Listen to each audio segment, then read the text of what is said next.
Welcome to the What Is Up podcast. On today's episode, Bubba sits down with his cousin-in-law, Scott Broten Jr., a suit-wearing IT technician for a multi-billion-dollar insurance company by day and by night. A freedom-loving, patriotic volunteer firefighting dad and husband who knows we should all kneel for the Lord and stand for the flag. Amen. Here is your host, Bubba Seaman.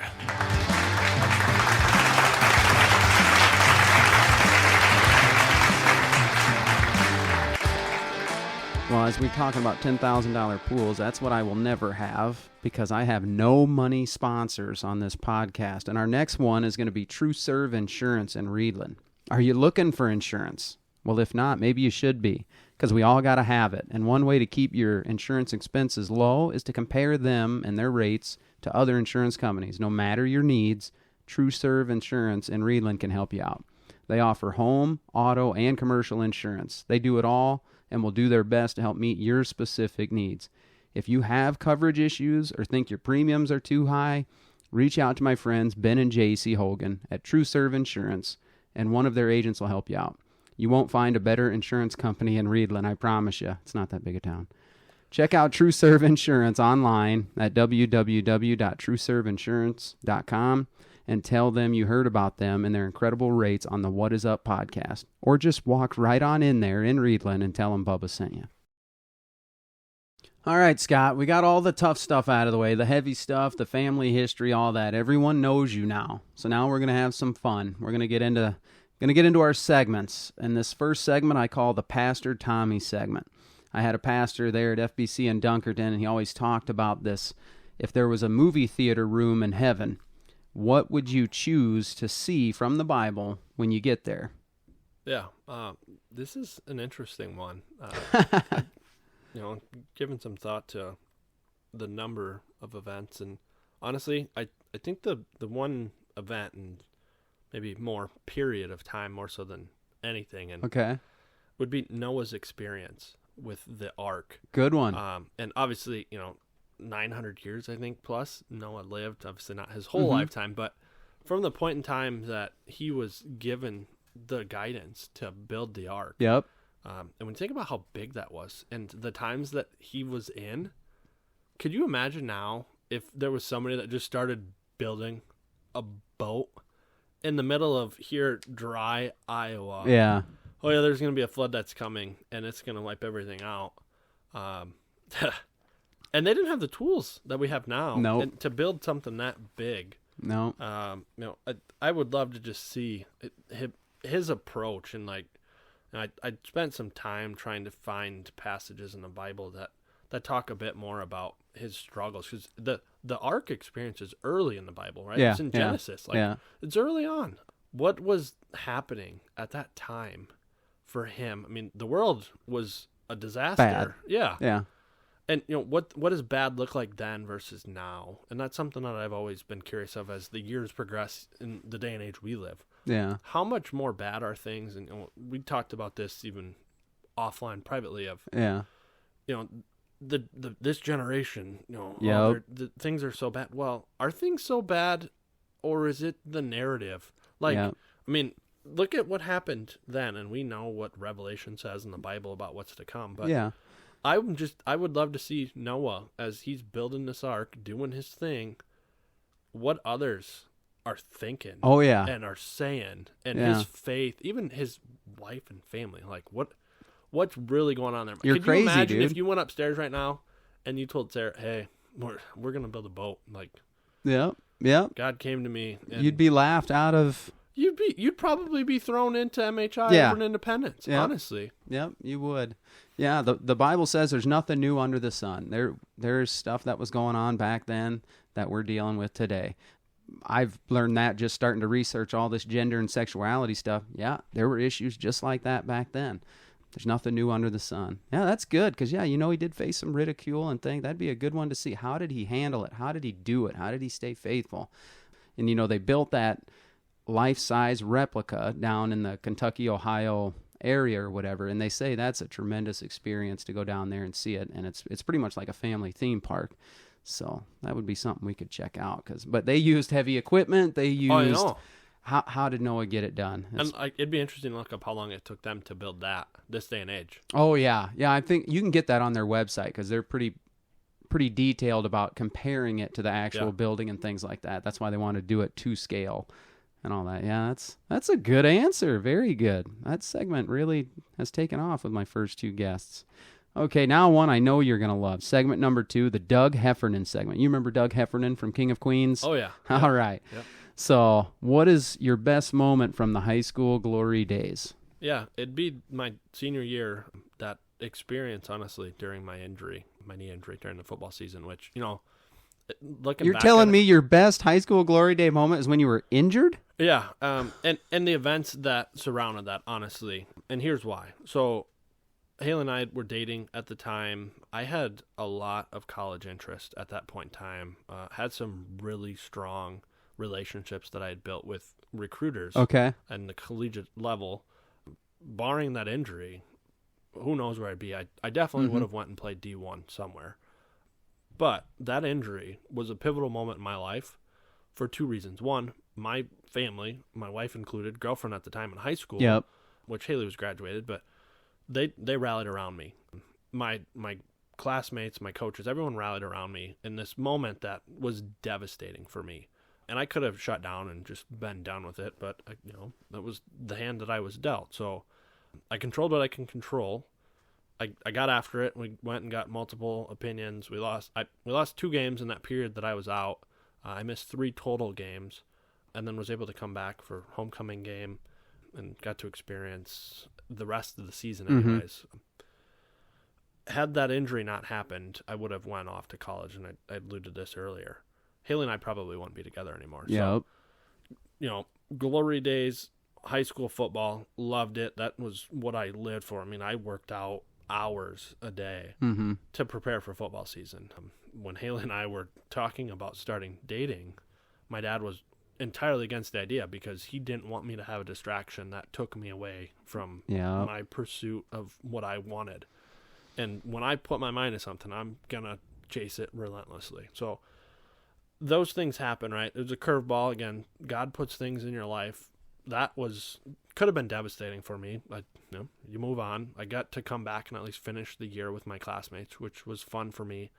As soon as I got injured, the recruiters at that point all were like, we knew you already had injuries. We're not really interested at this point. You can have a walk-on spot if you like, if you rehab, but we're not going to give you a scholarship being from an 8-man small town, Dunkerton. So that was kind of the end of that. I had one coach, and I did some digging. I couldn't find his name, unfortunately. I wish I could have. From Coe College, actually. Okay. Who, I was kind of keeping all options open at that point in time. They wanted me bad.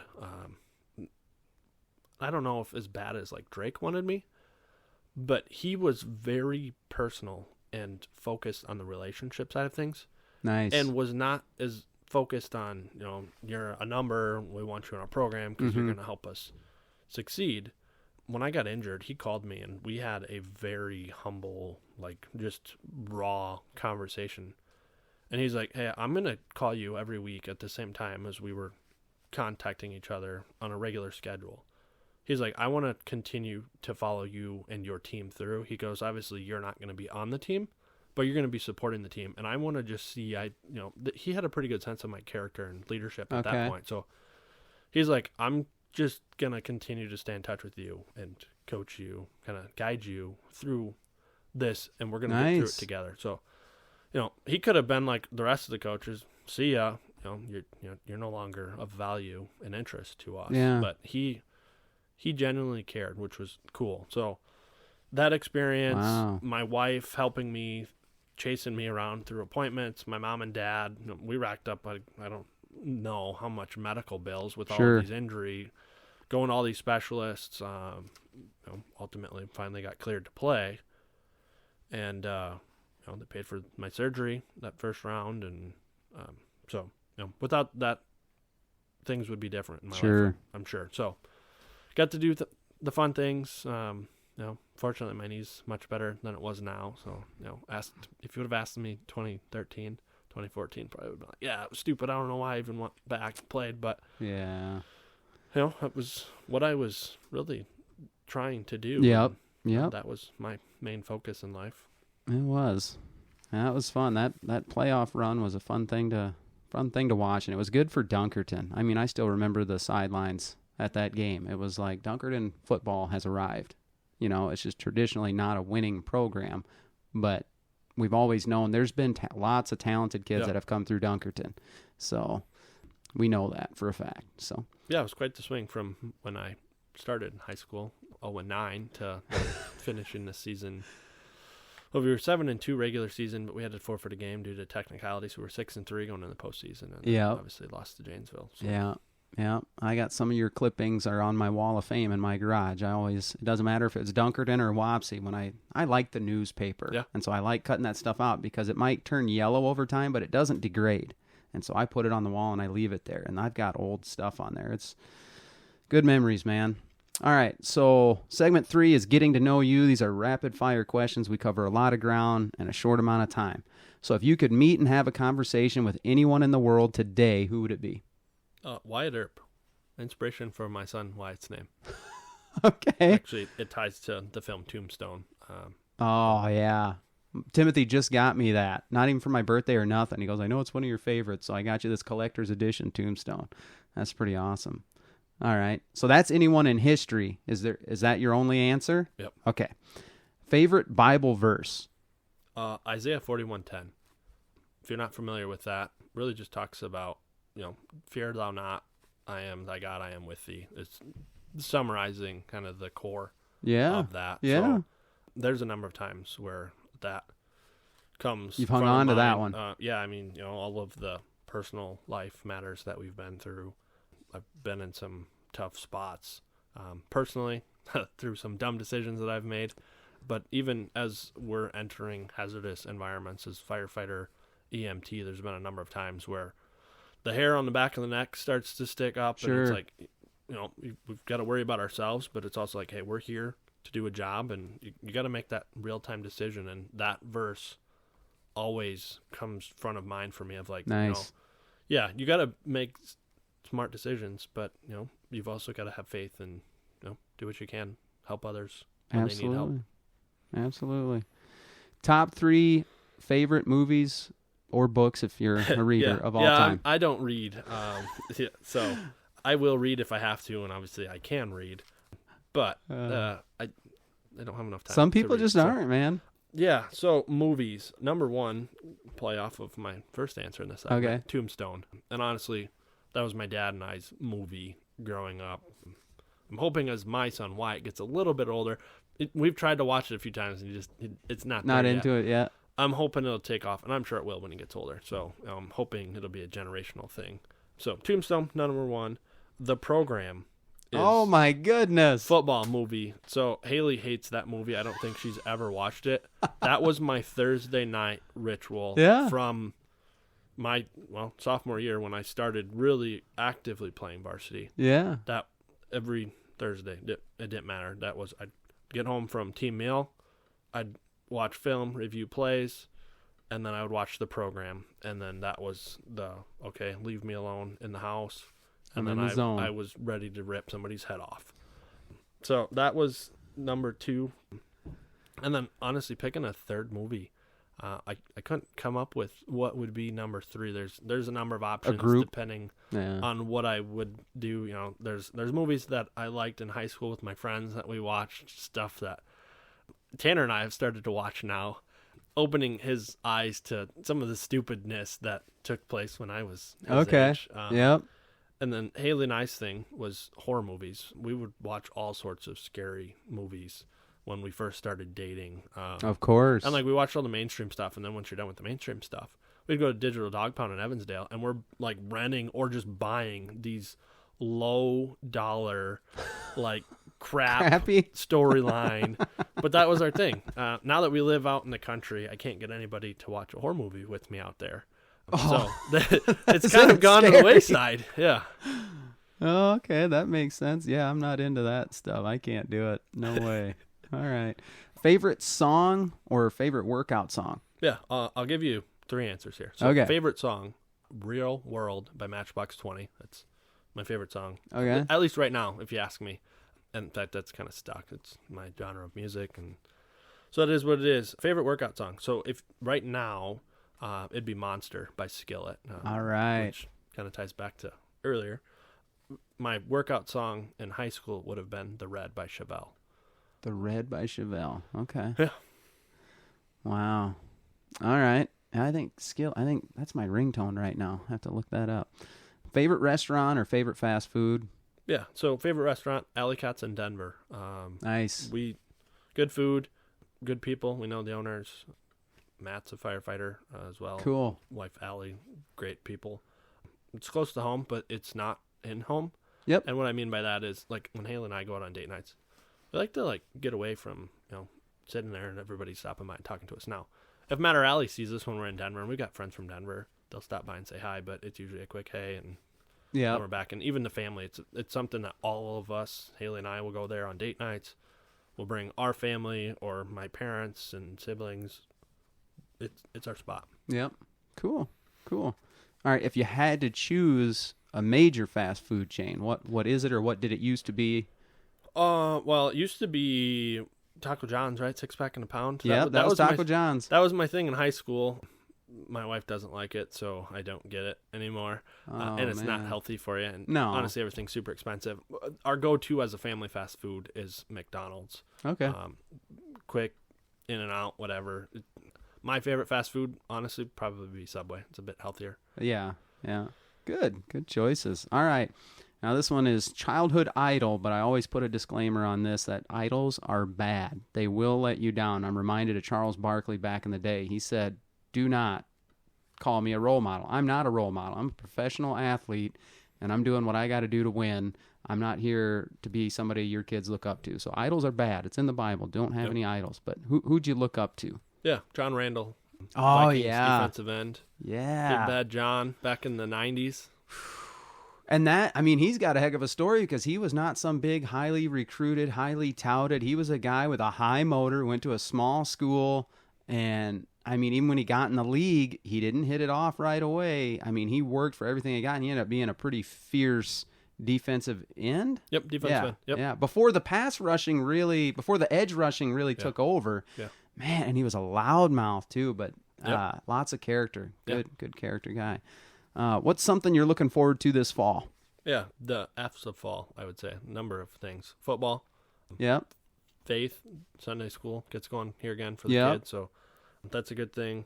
Farming. So I don't own any dirt other than a couple acres we have, but been helping friends now for the past few years, and that's something that all of my kids like to come out and ride with me. We get some good one-on-one time out in the tractor, and even myself. There's something about just being out in the middle of a cornfield, turning dirt. It's good therapy. Nothing but the radio. Oh, it's great. It's good therapy. Yep. Heck yeah.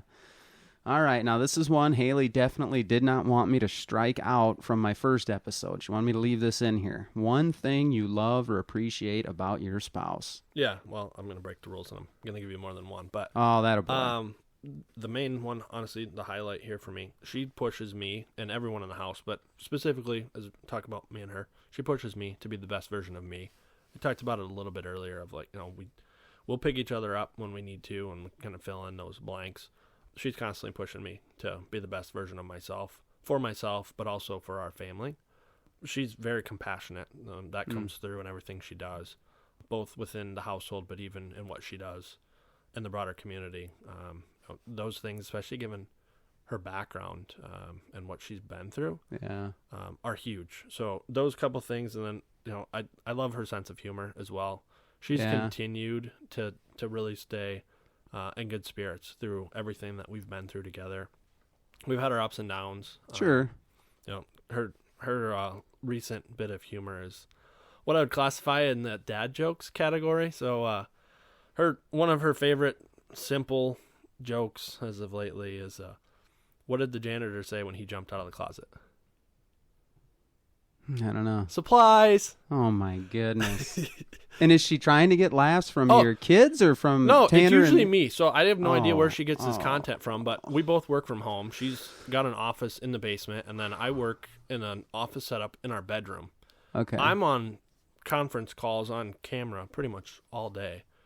she'll come up and like I know when she's got something she wants to say. So like I'm usually trying to like pay attention to the camera in front of me while like being like, hey, either give me a couple seconds or I'll take up myself off camera quick and I'll be like, hey, do you need something? And then she'll tell me one of these jokes.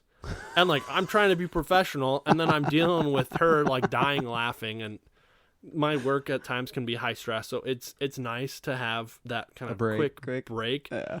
But then it's like, okay, now I have to get my frame of mind back. And the times I don't turn off the camera, they're like seeing me laugh and they're like, it's something funny. And I'm like, well, I mean, if you really want to know, my wife's giving these jokes. And then she's like, yes. Yeah. So yeah, she's quite the jokester, but that it honestly, it's great. Just that kind of lightness in the relationship, and Layla loves it. She's constantly bringing home joke books from the school library as well. So Haley's always trying to find new content. That's good. Keep it light, man. Keep it light. That's funny. Okay, segment 4. We haven't done this one yet. This one's called My How the Turntables. So if anybody remembers The Office, that's a play on Michael Scott. Obviously, it's not How the Tables Have Turned, but How the Turntables. So this is a chance for you to ask me anything of the previous questions, or you could just pull something that you came up with, and that's fine. But you just turn the tables on me. Yeah, I'm curious what your favorite workout song was and or is. What gets you hyped up to that point, like I was mentioning earlier? Okay. You ready to go, you're jacked, want to rip somebody's head off? Yeah. So back in high school, there was 2. When I was a junior and I didn't have control of the CD player, it was Hell's Bells. Something about those bells, like going off in the locker room. But then when I was a senior and I was in charge, like it was whatever I wanted. And it was Water's Edge by 7 Mary 3. Yeah. And I don't know why. It was not an overly popular song. It wasn't even an overly popular band. But yeah, something about that would really get me jacked up. He gets into that, though. The lead singer on he does. Water's Edge, especially towards the middle part of that. He's in it. Yep. Yeah, it's almost more screaming than anything. But but now, I can appreciate the stuff from Skillet, because I did not listen to it back in the day, and now that I listen to his podcast, I hear his intro and outro music, and it's like the dude's talented, the band is talented, and it's not just screaming. It's really good. Monster and Hero. Yep. If you listen to the lyrics, man, it hits it. Like I said, the Bible has the best explanations for why we are the way we are and the way the world. And you listen to those 2 songs, Monster and Hero, he's clearly saying we need help. We're capable of some pretty bad stuff in Monster, and in Hero, it's all pointing to Jesus. Like, you're not going to fix yourself on your own. And I love that kind of stuff. That's good stuff. All right, so now we'll get into one of the last 2 segments. This is the What Is Up segment. This is where I have asked you on the show for a specific reason. I think your story and experiences can help people, and it's just good to get that stuff out. But this is one thing I know about you, coming from a lifelong football family, Minnesota Vikings, everything. I wanted you to share a little bit about your issues as of late with the NFL. And we know, like I've made a disclaimer to everybody on this show, we can have disagreements, we can have opinions, we can share those things. It's not reflected on anyone else but the person sitting in the chair across from me. So what's up with your issues with the NFL? Yeah, well, on that disclaimer front, more of just the technicality here, what I'm about to share is my own personal opinions and viewpoints, not reflective of the entities, associations, organizations that I'm a part of. Get that out of the way. This is me from Scott Broten. And, honestly, ties back all the way to something you said, I think, in the intro of, it's a perspective, and, we're all human at the end of the day. And, no hate in any of this. Right. It's not my place to judge, but I'm entitled to opinion. Yep. A lot of people will hear that. They'll ask me if I have an opinion, especially at work. And my answer is, you don't have to ask. I always have an opinion. And if it's something I'm passionate about, you're going to know it without having to ask me. Sure. Yeah. So on the NFL front, it's been a few years ago now, I believe, when social injustice was ripe in the eyes of mainstream media. Mm-hmm. And obviously there were some events that transpired to that. Right. People were calling for action. And again, that's people's rights to do that. And, when we have things that are happening across the nation that are infringing on others' rights, I think it's only fair for that to get some attention. Yeah. But what really, I guess, fires me up on some of these concepts is just the fact that the mainstream media likes to filter and use their narrative to turn things around. And then unfortunately, when you get large, very large organizations such as the NFL, that unfortunately, back to one of my quick rapid fire responses, John Randall was an idol of mine growing up. And even when I see Tanner, he's very influenced by large athletes that have a very unique position to use their fame to influence the minds of not only youth, but even adults. Oh, yeah. It's a fine line that people have to be careful of. And unfortunately, in my opinion, and this is again my opinion, the NFL jumped onto what I'll call was the hype at that time around social injustice, unfortunately, with the whole Black Lives Matter component. Do Black Lives Matter? Yeah, absolutely. Absolutely. Everyone's lives matter. And I've read enough on this, and again, I know what people's viewpoints are on, Black Lives Matter movement was more than just around the color of the race or people's skin. But at the end of the day, the way the media spun things, and unfortunately, the acts of a number, it's not just a few, people took that to the extreme. And it caused a lot of problems for our nation and people as a whole.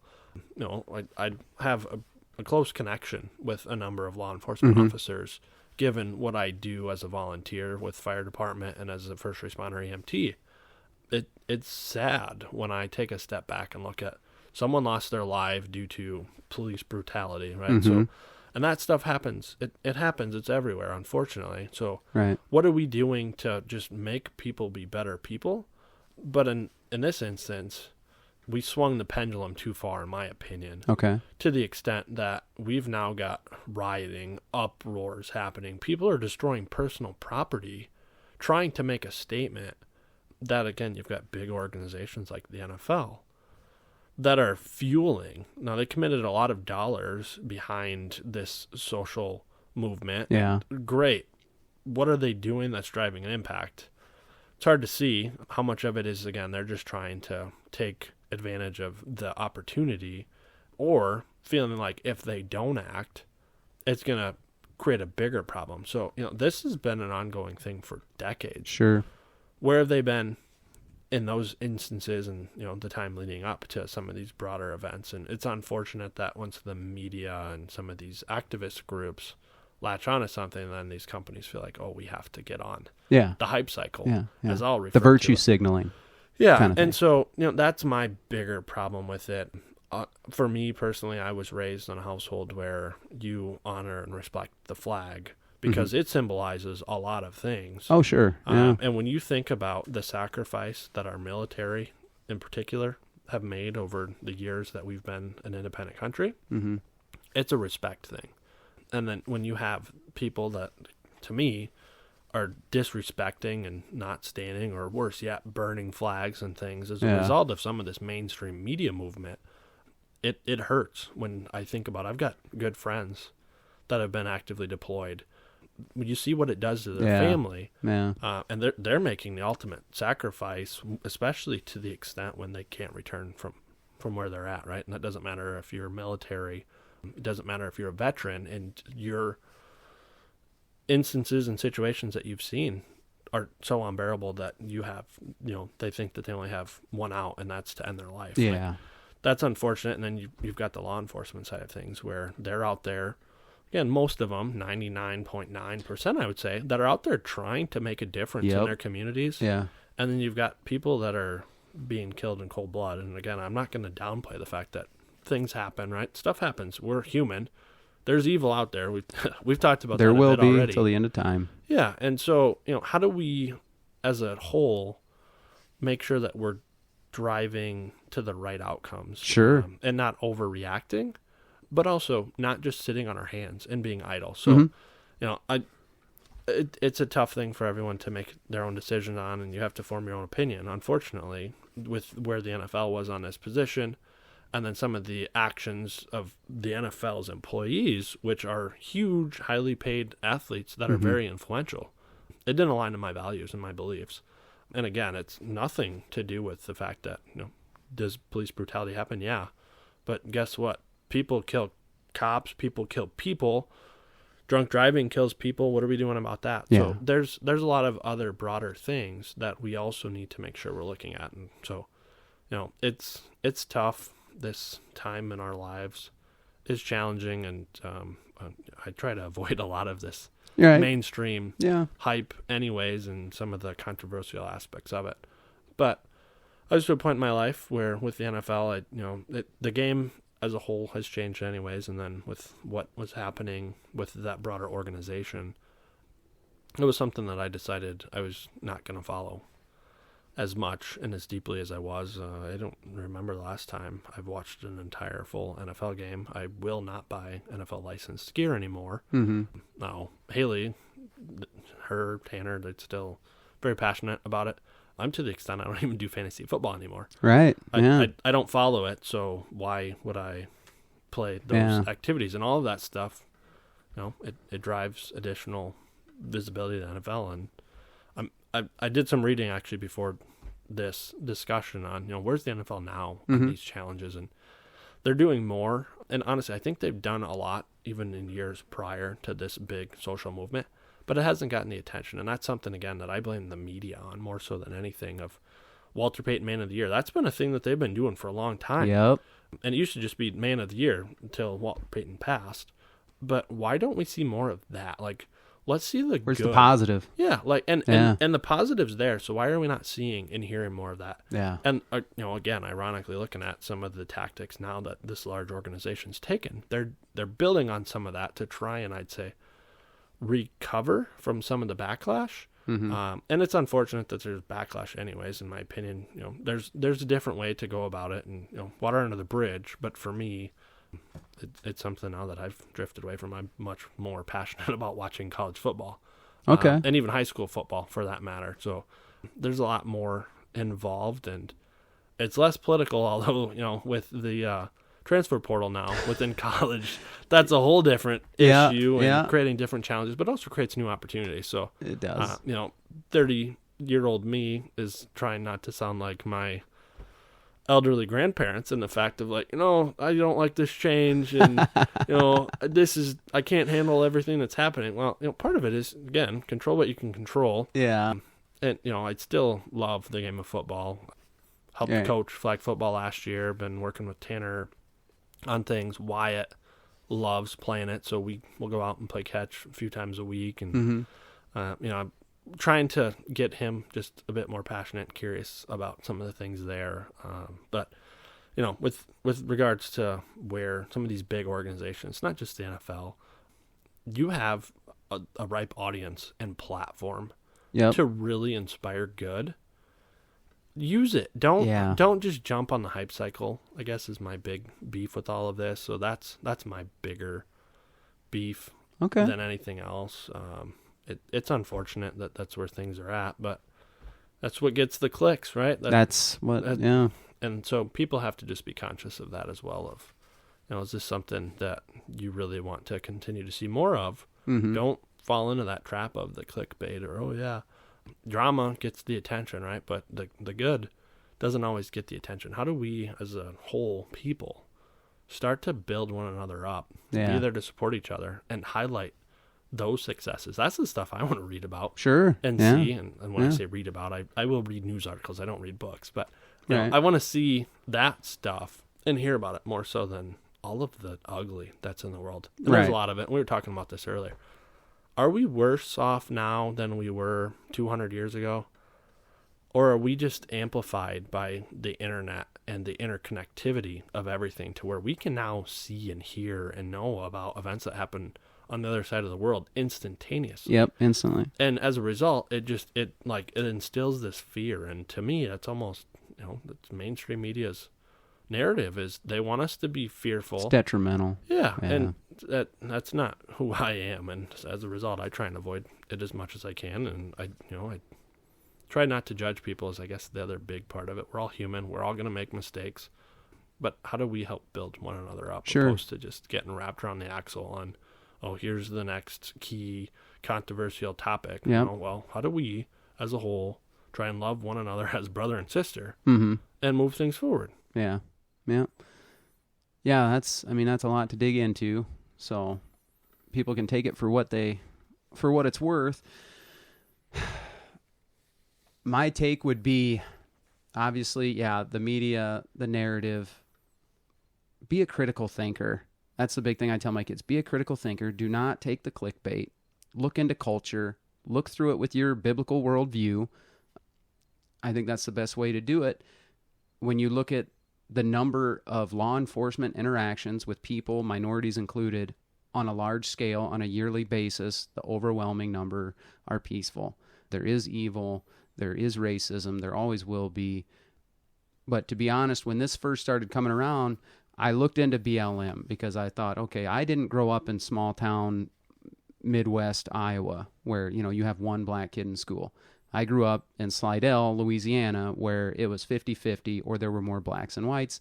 And so I understand what racism is. I understand black people and white people can get along pretty darn well. One of my best friends was LaMike. So obviously he's a black kid.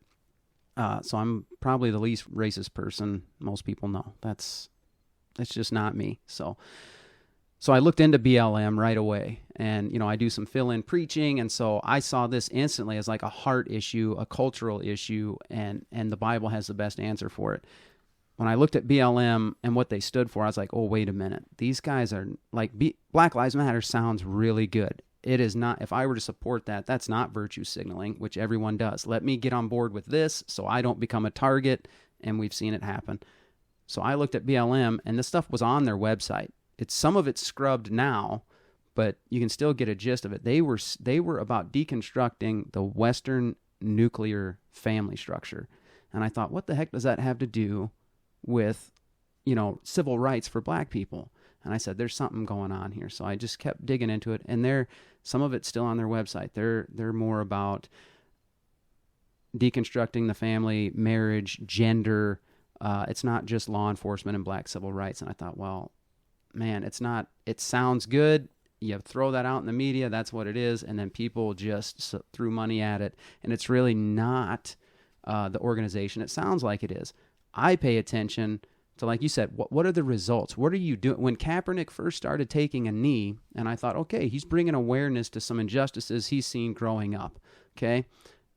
What's the end result here? When do we get to when do we say, okay, now the majority of law enforcement is not racist? I'd say we're already there. Yeah. The majority of law enforcement is not racist. What does he want? What's the end goal to bringing attention to this? When is the end? Can we get there? So I look at specific people in specific areas. So when it comes to BLM, I started looking at Pastor Corey Brooks in the south side of Chicago, who was doing a fundraiser. He was spending nights on rooftops in Chicago as long as it took. It was supposed to be 100 days. He ended up going for almost a year, and he was raising funds for Woodlawn Community Center. He was going to build a center to get kids off the street, out of gangs, give them skills. And so I just want to share with people about this. And obviously I get it. I'm in church all the time, so I follow these pastors and things like that. But this is where, Christianity and culture intersect. And so Pastor Brooks was sitting down with a couple other guys on day 44 of that rooftop fundraiser. I don't really need to tell you who the other two guys are. Nobody knows who they are. But he was asked, do you feel like Black Lives Matter has used the black community? And one of his guests said, a slogan's good, but where are the results? What have you actually impacted? What crisis have you actually helped solve? We all saw what BLM did with a lot of the money raised. It wasn't good. Pastor Brooks said, I haven't seen them here. I'm trying to raise millions of dollars to build this thing. And then he spoke to the people, like you said, that may just want to jump on and support because they think it's a good thing. He says, I believe there's individuals who are very honest in their intentions, who are a part because, yes, they want to stand in solidarity with the black community. And so he's talking about BLM supporters. And he says, I think for black people, we demand not only justice, but accountability for people who have used our struggle and our pain to profit and gain and politicize. But we're not helping criminal justice reform. They're not helping attack the issues of mass incarceration, the illiteracy issues in California. We need real justice for us and accountability. And then he quotes Shelby Steele in here, who's a senior fellow at Stanford, on the topic of Black Lives Matter. He says, Black Lives Matter sells a brand of innocence, and they sell that brand of innocence to whites. the pastor reflected on what he and Project Hood sold to the public. Hood stands for Help Others Obtain Destiny. So that's a Chicago-based ministry that they're a part of that wants to see results, that wants to help lift people out of the gangs, out of the low-income poverty areas, give them skills. And he says, we sell hard work. We sell that the individual has to take responsibility and accountability for their life. We sell that racism is not the biggest problem we face. We sell that capitalism is extremely important for us getting out of poverty, and we're going to help equip you to be successful. That's the kind of stuff, I want to be a critical thinker. I want to see what black people in these situations, what are they doing to get results? How can we help? And so he didn't just want to bash on BLM. He had some stuff in here that he said, our brand, from where they're standing, he said, it makes white people feel guilty. And I've seen that. And I don't think that's right. When they start talking reparations, I say, I haven't done anything to black people. I understand slavery. I understand history. I understand how sensitive it is now. But I also understand we are in a better position than we were in the 1960s when they were marching for civil rights. And I've seen black people say the same thing. I've seen black people get cut off of news cycles because they say that. They say, we have the opportunity to be successful in this country. Morgan Freeman, go look it up. They don't want to hear black people say that. They want to control the narrative, and that's not right. Let everyone be entitled to their own opinion. And so he says, in this article, he says, we try and make white people feel guilty, and that if they don't do something, then they're racist. And Pastor Brooks says, I'm going to tell you right off the bat, what I'm doing, that's not my brand. I believe capitalism works. I believe individual responsibility works. I believe the dignity for having work works. I believe that government will never solve our problems and come in and save us. And the pastor concluded his statements by asking the public to help bring attention to violence on the south side of Chicago and help him in his effort to build a new community center that will help transform the young lives of people in that community. That's a guy trying to do something. That's the results, that's the kind of stuff I'm looking at in culture. So we also see people have begun taking sides, supporting or boycotting based on their values and their stance on issues. It's kind of like now battle lines are drawn. And some of the stuff that I saw early on before, people were saying, this it's kind of like cancel culture. If you don't support this, well, you're canceled. Or if you do support something we think is bad, well, then you're canceled. For me, it started way before that. I noticed back in 2016, Target changed their bathroom dressing room policy. And they said it's based on gender identity. And so this organization that I follow, American Family Association, they started keeping track of instances of, whether it's pedophiles or, just altercations that happened in these bathrooms and dressing rooms. And they wanted to say, okay, this isn't right. We need to make Target aware that this is putting women and children, young girls, at risk. And so I'm looking at this American Family article right here, and they've got at least 5 different times police search for suspect who took photo of woman in Target dressing room. Rio Rancho Target employee allegedly filmed minor in store dressing room. Pinellas man secretly filmed woman in Target changing room. Man accused of taking photos of women in public retail dressing rooms. Charleston man arrested for taking photos of people inside Target dressing rooms. When you change your policy like that and you allow men to go into women's spaces, you're putting them at risk. So American Family Association starts this boycott, and they want signatures, and they end up getting enough signatures, over 1 million. They got to go to St. Paul, sit down with the head of Target, and the CEO said it doesn't matter. We're keeping it. That's not enough to deter us. We're going to do this gender policy. So I haven't gone to Target since. And then last summer, they did the Pride clothing line for kids. And just because I have a biblical worldview, that doesn't mean I hate people who are gay. I hate people who think they're transgender or have gender dysphoria. I don't. When you really dig into the Bible, you love people. But what's not right is not right. What God says is good is good. Okay? The homosexuality and transgender, I've studied gender dysphoria so much. I've listened to people who have come out of that. I understand that it's a bad thing to be in it, and it's a good thing to come out of it. Hopefully you don't ever suffer from it. But Jesus never affirmed anybody's sin, and there was no mistake made when you were born. It's a mental thing. I get it. I understand it. I've studied it. But when Target starts pushing this stuff in a kid's clothing line and offering tuck-friendly swimsuits this summer, Target saw some backlash right away. They said there was enough people with your traditional values, whether they were Christian or not, and said, nope, can't do it. Leave the kids alone. And that's a big thing. You know, Disney's no different. They've lost $900 million in their last 9 movies. So that dropped their market value $123 billion this past year, according to DisneyFanatic.com.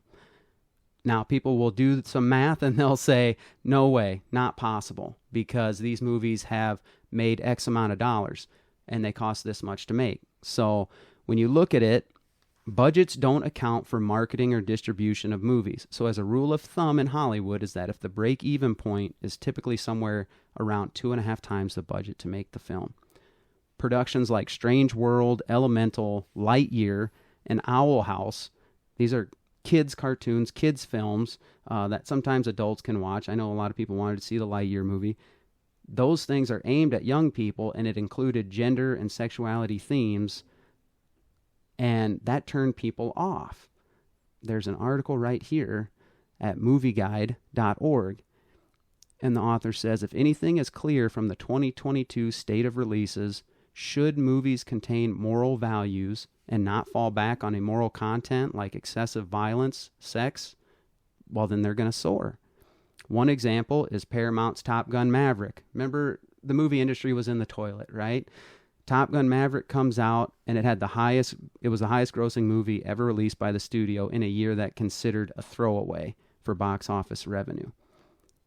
Movie Guide's review of Maverick says it championed moral themes such as sacrifice, patriotism, and kept immorality at a minimum. In contrast, Paramount's grossly immoral Babylon, which boasted a cast of A-list actors, bombed. Unfortunately, it was not only the movies geared towards adult audiences that suffered due to a misjudgment of what audiences want to see on screen. And then it references Strange World and Lightyear, expected to cost the company $100 million. It says, however, it was not due to a lack of willing families, but rather Disney's recent obsession with sexuality over story. Again, focusing these sexual themes in kids' movies. Minions: The Rise of Gru proves that families were willing to show up in theaters as long as they stayed away from the topics. But then you see Lightyear, Strange World with LGBTQ plus characters. It ultimately ostracized their large audience. I mean, these are just the facts. This is stuff I'm pulling off the internet and that we're seeing is hurting them financially, yet they keep going that way. One that I found out right away, American Family Association. If you don't subscribe to their magazine, it's a very good magazine. Big fonts, so they're smaller articles. You can get through the whole magazine every month. They kind of warn parents about stuff coming down the pike that might be harmful for your family. And then they have a lot of encouraging biblical articles in there too. And they highlighted this one Disney cartoon coming out called Little Demon. And I thought, well, that doesn't sound very good for kids. And yeah, so I look into the storyline, and it's this teenage girl who her mom had slept with Satan, and she's the spawn of Satan. And I'm just like, why would you make this into a kid's cartoon? Why are they going after the kids? And we're not even getting into education or anything like that. We're going to kind of stay away from that for now. But like, why are you going after the kids? And I understand there's an ulterior motive here to capture the next generation with some of this stuff. Or Bud Light, for an example. Now, that one didn't go after kids. That's only adults. But the latest numbers are in. Bud Light, 10.5% drop in revenue, a 30% plunge in core profit in the second quarter. And it's lost nearly $40 billion in value, according to the New York Post. So the question is, and you're kind of a man of action, like, what can we do? What's the right, what do we do? How do we make this improve? How do we do it better? Do the situation better? Well, what I've noticed is that due to some of those actions, people have begun to be proactive, and there's opportunity for guys like us. I kind of see this secondary economy being created. There's lots of new avenues for consumers to spend money with companies and services that actually align with values that we might have, instead of supporting companies that actively oppose our values, that they'll use their profits to support things we don't think are good and healthy for people. And a lot of these I learned just from listening to podcasts and their sponsors and stuff. So Public Square is an app that will help you find companies that align with your values. And some of the ones that I've noticed right away, I've been a Black Rifle Coffee subscriber for a long time. Good coffee, good product, good company. We don't 100% agree on politics. And guess what? I would still have a coffee subscription with them. It's a good product, and they're not grossly attacking my values. But 7 Weeks Coffee, they give 10% of all their sales to pro-life pregnancy centers. They're funding 500 pro-life pregnancy centers in the country right now. And I thought, that's probably a better use for my money. So I'm probably going to go ahead and switch. And Planned Parenthood, they try and make it sound like that is a pregnancy resource center. It's really not. Watch the movie Unplanned. Listen to Abby Johnson, a former director of Planned Parenthood. She'll tell you, no, they're in it to make money by performing abortions. The states, now that Roe v. Wade is overturned and the Democratic thing is actually kick it back down to the states where it was. That's actually what democracy is, the will of the people in each individual state. There are Planned Parenthoods that are shutting down in states where the abortion access is getting more and more strict. Well, if they were really about women's health care, they would continue to offer other services. Instead, you're having to have other people jump in, which we should, and fund these pro-life pregnancy centers that are going to help women get, the nutrients they need, the food they need, the cribs, diapers, everything, surround them and show them the kind of Christ-like love they need so they keep their baby and they don't cross state lines or, take advantage of government funding to go have an abortion somewhere else. So 7 Weeks Coffee, that's a good one. Patriot Mobile, get your cell service from Patriot Mobile. For the women out there, Carly Jean in Los Angeles and Adele Natural Cosmetics, those are all pro-life Christian companies. They don't hate your values. They actually support it. But for us locally, it's, stores like Hobby Lobby or Scheels or Menards or Chick-fil-A.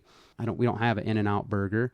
But those kinds of companies, they all unapologetically proclaim Jesus in the Bible in their ads and sometimes even in their products. I've heard In-N-Out Burger, they put Bible verses on their cups, stuff like that. And I'm pretty sure that, when you start getting out to the West Coast, that's the fast food place.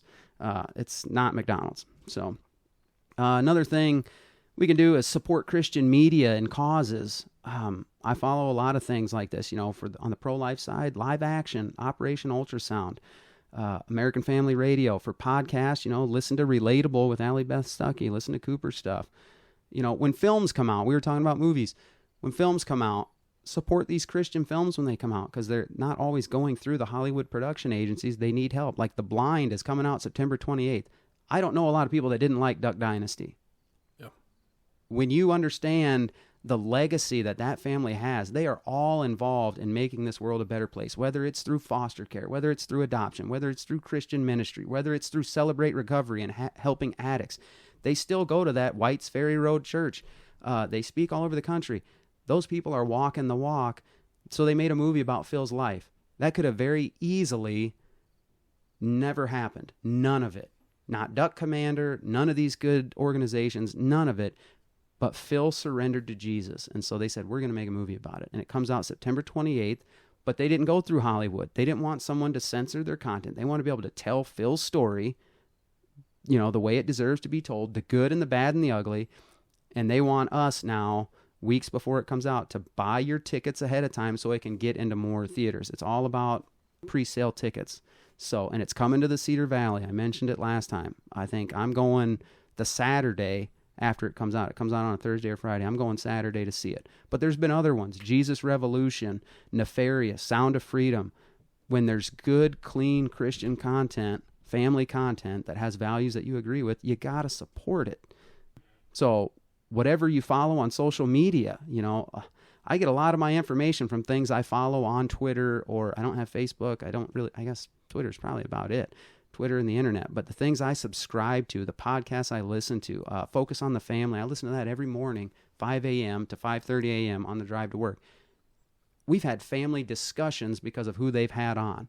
And it's everything. It's not just marriage and family. It's gender. It's sexuality. It's, how to have a healthy marriage, how to help raise kids, all these things. Good, wholesome stuff that will build you up. We need to be consuming more of that.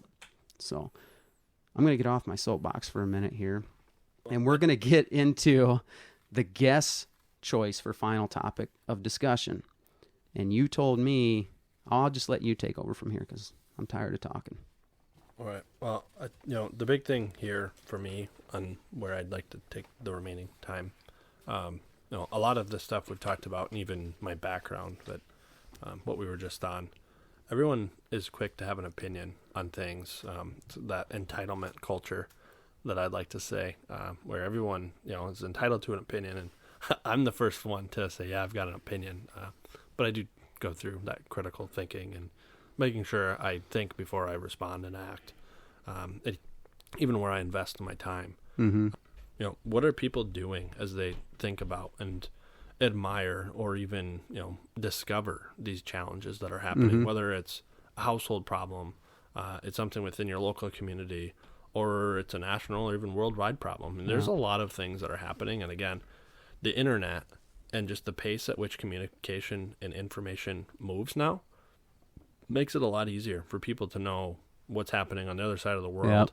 Yep. There's a lot more discussion of what's happening within people's personal lives because of these things. It's easy to sit back and admire a problem or, the guilt that you were talking about of if I don't get involved, what is the consequence of that, without really thinking through some of the implications of getting involved. Everyone needs to think for themselves and use your voice and your platform. It doesn't matter who you are, what your background is. The big thing for me is you've got to first take care of yourself. Once you've got yourself in order, make sure your house is in order, your family. But then from there, if you still have something left to give, really look at where do you want to influence? Mm-hmm. Where do you want to spend your focus and your emphasis? It's all too easy for people to sit back and be that armchair quarterback. Hey, I would have done this differently, or why are we doing this thing? Like, what can we do to make a difference? Well, I'm just me. I'm just one person. There's no way that I could make an impact and have a positive influence. But I'd say the consequences of not acting on some of these things can be detrimental. And that's where, in this culture that we're in right now, it's so easy to just sit back and be like, oh, somebody else is going to figure this out. Yep. What can my actions do? Whether that's how you spend your time, how that you spend your money, or even just the beliefs that you help instill within your own household and even those within your community. How are you spending and dedicating your time? So, as I think about this broader concept, control what you can control. I've said that a few times now. What are you capable of? It's not something that you should limit yourself on. When I look at my background and mentioned earlier some of the key things that have motivated me and have led me to where I am, I knew early on I wanted to excel in sports, so I poured everything I had into that. Then I found a girlfriend, and I poured some of me into that, and then continued to do the sports thing. And from there, I wanted to go to college, but I also knew I didn't want to graduate college way in debt. And so, started to think about, okay, how do I split my time there? That experience I was describing with that car accident where I helped the complete stranger, covered in blood, late night, on the side of a road out in the middle of a golf course, to then, deciding I want to give back and pushing myself into areas that I'm not comfortable with. We moved to Reedland area, got involved in the fire department, giving back an entire 100% volunteer thing.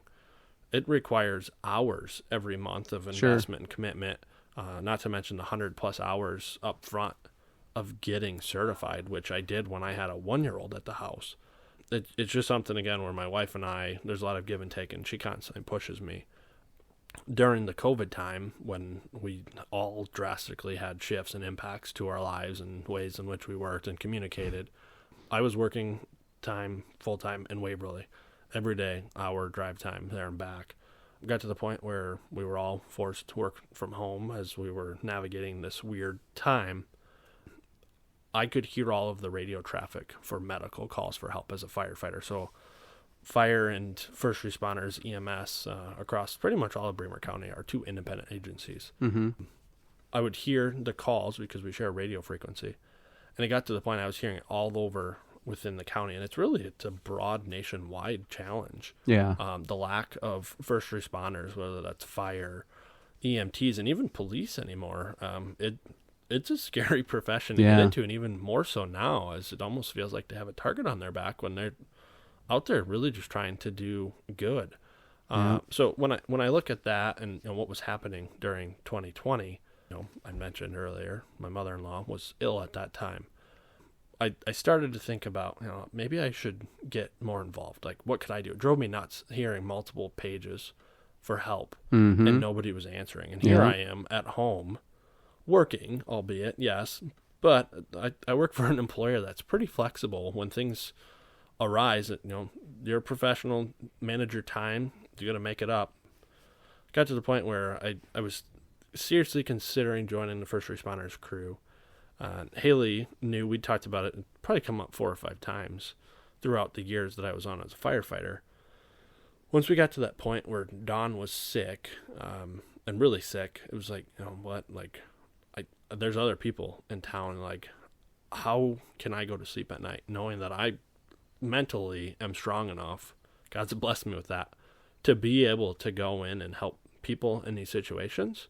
There's a huge training requirement to go and get your EMT license. Yeah. But Haley and actually all of the kids in the house gave me that boost that I needed to really be courageous enough to say, I'm going to jump in and I'm going to give this a go. So signed up, got started pretty much right after I signed up. Fortunately, timing was great. There was a class available. So I joined the crew, started my training. I know I started it in March. And it went all the way through early August, I think. So, dang. Multiple nights a week, lots of clinical time. But that was, a real example. We had a lot going on at that time in 21, where we just took in 2 kids. My wife's navigating the dynamics of trying to be a caregiver to her siblings while also providing her mom the support. Yeah.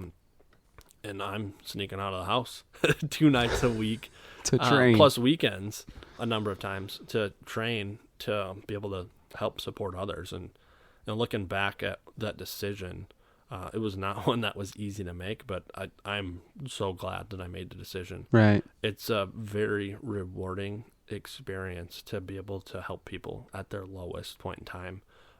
There's calls that I'm unavailable.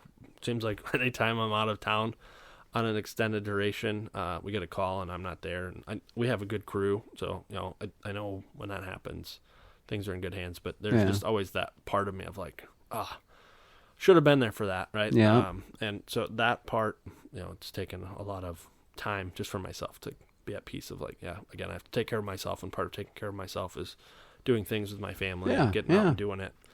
Big brother, big sister was something pre-COVID time that my workplace actually had. I think it was the first in the state of Iowa.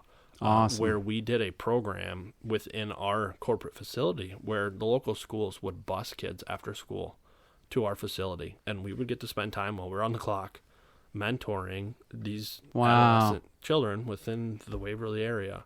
Very humbling and cool experience.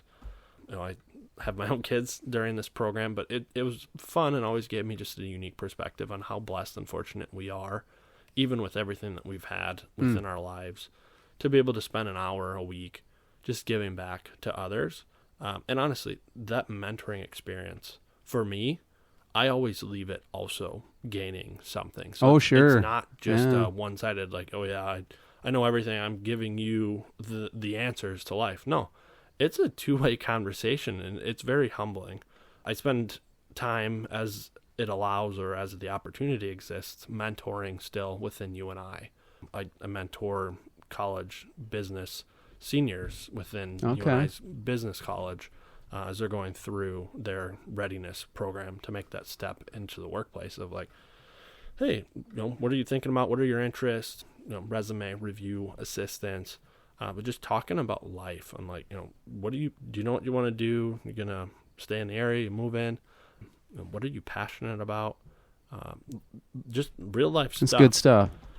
So, those are just some ways that I personally have gotten involved. There's tons of opportunities and ways to get involved. So, instead of just, again, sitting back and being like, oh man, the world's crap.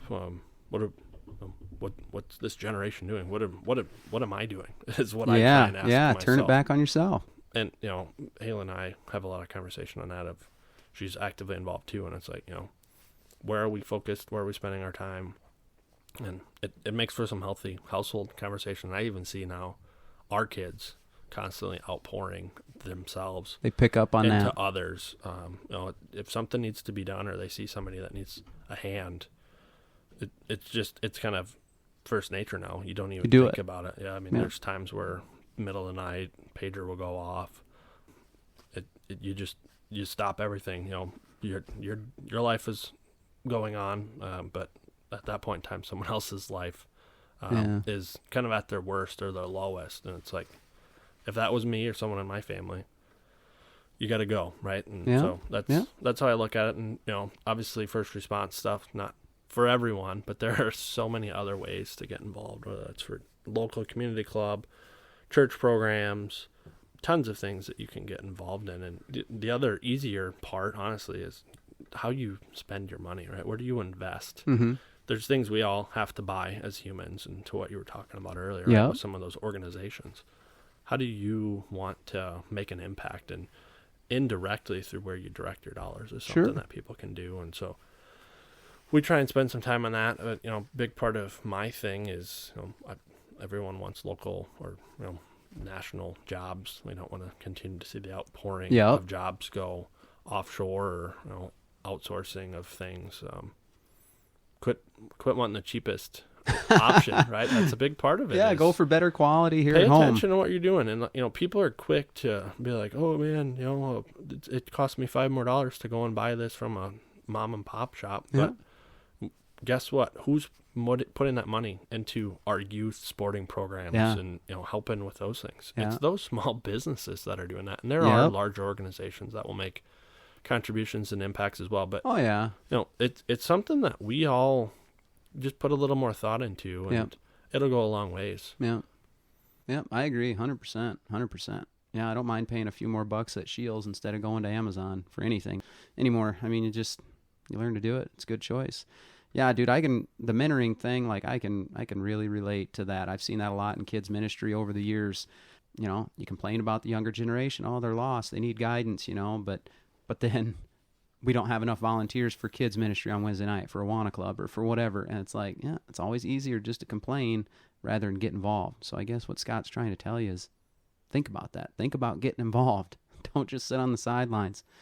When it comes to that kids ministry, Luke 10:2-3 always comes to mind for me. Jesus told the disciples, the fields are ripe, but the workers are few. And he says, I send you out as lambs in the midst of wolves. The world it will chew you. I've told my kids this. I'm sure they don't like it. The world will chew you up and spit you out if you don't have a good foundation. You will be swept away with whatever the current, movement is at the time or whatever the way of thinking is at the time. You need to be a critical thinker, have a good common sense. There are wolves out there. So, if you can help out in any way like that, we definitely should be. Another last point I had in here about getting involved and doing it was just in case people didn't hear me complain enough or whine about that Pastor Brooks in Chicago. I wanted to make sure you understood what he was doing. I got some information, how it ended up, because I followed it for a long time. This was taken from WTTW, Local Chicago News. Corey Brooks was talking about, he says, the center is all about creating opportunities and transformation for our neighborhood and our people. We plan to make sure that center includes resources that will enhance people's lives to help them get back on the right track. Resources like our trade classes. So these kids that think they've been told their whole lives, they're not going to be successful. They're destined to be on drugs, on welfare, into crime and all that. Well, this resource center, when it gets put up, it's going to have trade classes that involve carpentry, electrical, HVAC, and automotive. In this day and age, we've all realized those are job markets that are not going to go away. They're going to be high demand, and they do not require 4-year education. If you're like Scott and you are going to pursue that, that is absolutely fine. If you're driven for academic excellence, but there's a lot of people like me that after high school, we didn't know what we wanted to do. So I wasted 3 years at Hawkeye doing police science. I spent 3 years at a 2-year school and did not graduate. You have to try to do that. In 2 years, you have your, how did I not? I don't know. School wasn't for me. So at this resource center, man, there's going to be all kinds of these trades. They're going to gain skills skilled labor to get jobs that'll help them take care of families. They also have a STEM computer lab. That's the big thing now, right? STEM. They have music and TV production studios to try and teach people not just to be in front of camera, but all the people it takes behind the scenes, working behind a camera to put on a digital production nowadays. They'll have 3 restaurants with culinary arts in the kitchen where they're going to be teaching kids how to be involved in the hospitality and restaurant management industry. What else do they have? They have trauma counseling facilities where people can get counseling they need, or if they've been impacted by violence of any kind. They've got entrepreneurial classrooms and financial literacy training. They'll also have an Olympic-sized swimming pool, 2 basketball courts, and a 400-seat theater. See, they know they might not get kids off the street just at the thought of, hey, come in here, we'll teach you how to be a good citizen, give you some skills. They need to say, come in here, play some basketball, get in the pool, have some fun. Don't do drugs. Don't get involved in that gang. And this is all church-led ministry here. He talks in here about why it's so important to build a space like this in a community like Woodlawn, which is south side of Chicago. And he said it's important to have this structure in place so people want to take ownership and love their neighborhood again. He says growing up there, a lot of people have given up their dreams and aspirations. They've just settled for what they've seen happen, and the generation after generation, they just think, I'm going to fall into place with this. This is the best I can do. And so they wanted to create a place where people can dream again. They wanted safe spaces that I actually agree with, not the other kind of safe spaces. And he said, it's bad when young people and kids can't even go outside in these areas and be kids. They can't play. They can't do activities. It's too dangerous. So they wanted to create a safe environment for that. And then Pastor Brooks was asked, how do you hope this center will impact the broader community of some of the issues that it faces, such as poverty, persistent violence, and lack of economic development? And here's the thing. When we're talking about stop complaining and do something, here's his vision for this center. He says, we believe it's going to be a catalyst for transformation and impact the community in a major way because we already see that it's working. Violence in that immediate area is down 50%, while in other parts of Chicago, it's still going up. We believe that with this building of the center, we can build capacity to scale and help more people. When we do that, it's going to have a drastic impact on the violence. It's going to have a drastic impact on poverty. People are going to be skilled. People are going to be trained. They're going to be inspired. And when that happens, we believe they're going to take not just ownership, but they're going to begin to build pride and self-worth. And you need those things along with opportunities for community to really experience transformation. So when you say stop complaining and get involved, Scott, people take notice. Those kids are not going to forget you. There's kids that run up to me every once in a while at Quick Start, or they're adults now, and they'll say something to me because they were a kid in Awana at some time.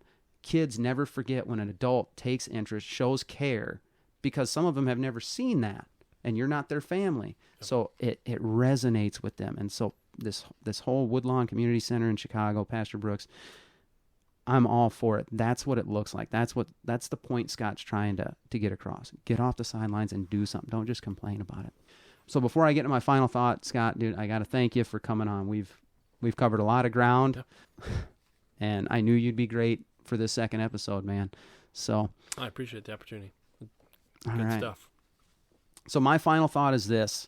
I'm probably going to end everyone like this. If you catch yourself looking around the world today and asking, what is up? For me, it was in 2020 when I saw people fighting over toilet paper. I was like, whoa, wait a minute. Yeah. Wait a minute. Like, we're not as secure as a society as I think if we're going to start fist fighting at Dollar General over toilet paper, and then forced vaccines that have risk of side effects, and then punishing people, nurses in our military, if they didn't comply. Like, that's never been a thing. I get it. That was a crazy time, but people's medical choices are left up to themselves. You can't force someone to take something that could be dangerous for them. We'd never done that before. That was crazy. I was like, what is up with this? Let people make their choice when it comes to that. Are you looking around and you're wondering why things are the way they are? I'm going to tell you the answers can't be found down here. You have to look to God and look to His Word, and He will truly show you what is up. I've been on both sides of this thing. I wasn't always, a moral guy. Scooter didn't know me before that, thank goodness. But I've been on both sides, and I think the Bible gives the best answers. And it's really quite simple. Romans 3:23, it says we've all sinned. We all fall short. We're naturally not good. We're naturally going to do things to serve ourselves. And Romans 6:23 says the wages of that sin is death. It's eternal separation from God. But the gift from God is eternal life found in Christ Jesus our Lord. Jesus said you got to be born again. It doesn't matter what you've done in your past. It doesn't matter what you're doing right now. And it's not something you can earn. Paul said in Ephesians chapter 2, he says, you're saved by grace through faith. It's not of works. If someone's telling you you can earn your way to heaven, get out of there. Get out of that church. Get out of that person's company and get in the Bible. Jesus said, John 14:6, I am the way, the truth, and the life. No one comes to the Father but through me. We're not good enough to earn it on our own. So if you need more help, or you want to talk to somebody, or you want to know more, you can come to my church Sunday mornings, FBC in Dunkerton. You can go to Scott's Church, St. Matthew's in Reedland. Listen to Pastor Rabari. He is awesome.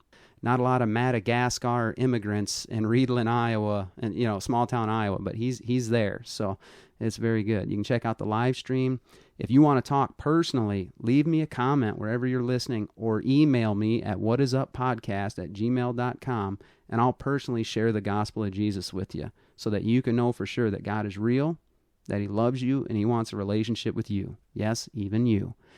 If you haven't figured it out by now, there's nothing on this earth that we should put our hope in. There is no person, there is no preacher, there is no politician, no philosophy or ideology. We gotta look up.